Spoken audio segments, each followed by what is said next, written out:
داتوا إمامي عبد الله كوري عمرو كوري عاص دفرمي أهل جهنم كإصيك على الصحابة كان في غمر صلى الله عليه وسلم دفرميت إمامي عبد الله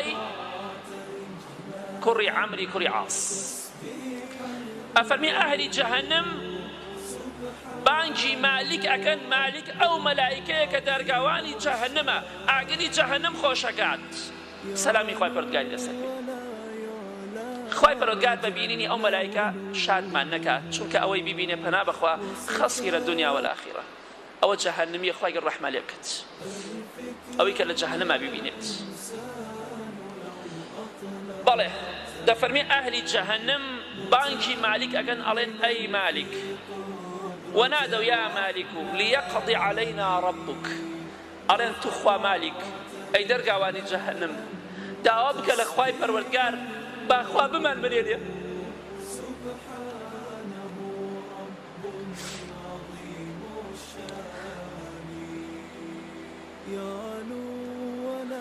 داوبك لأخواي پروردگار بأخواي پروردگار بمن مريدي بلى آياتنا فرميه وقال الذين في النار لخزنة جهنم ادعوا ربكم يخفف عنا يوما من العذاب بخواي پروردگار بلى با يكرج عذاب ما نصر سوكا والله او يبرات ناو جهنم بكرده وخرابكاني خوي اوات خوازه بمريه بلا مردنيه اوات خوازه يكجال لقيامتها لجهنم يكجال عذابي لسر سوق بكري نكلا بري هر سوق بكري بلام جوابي نادريتو دفرمي ام صحابه خوشويستا كاتك بانجي مالك اكري بلكو داوام كان خوي پروردگار خوي گورا اهل جهنم بمرينيه افرمي جوابي نادات وحتى 40 صال قيامتش دواي 40 صالك مالك سلامي خوالي سبيت فرمي إنكم ماكثون إيوه حتى إلى جهنم أمينه أنجا دفرمي الصحابة خوشويستا أما حكمي حديثي في غمري خواه صلى الله عليه وسلم شنك الصحابة باسي قيامتي عن كده صحيح بو أم أصلي صحيح ترغيبا وصحيح إمامي ألبانيا في صحيح رحمتي خواه لبي حكمي حديثي في غمري خواه صلى الله عليه وسلم شنك معنا غيبية صحابش بالرأي خواه مشتانا نعلت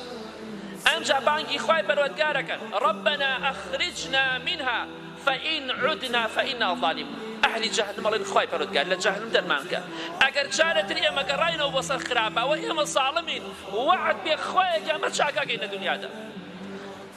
أم صحابة خوشوي سادة فرمي خواي پروردگار جوابي نادا توا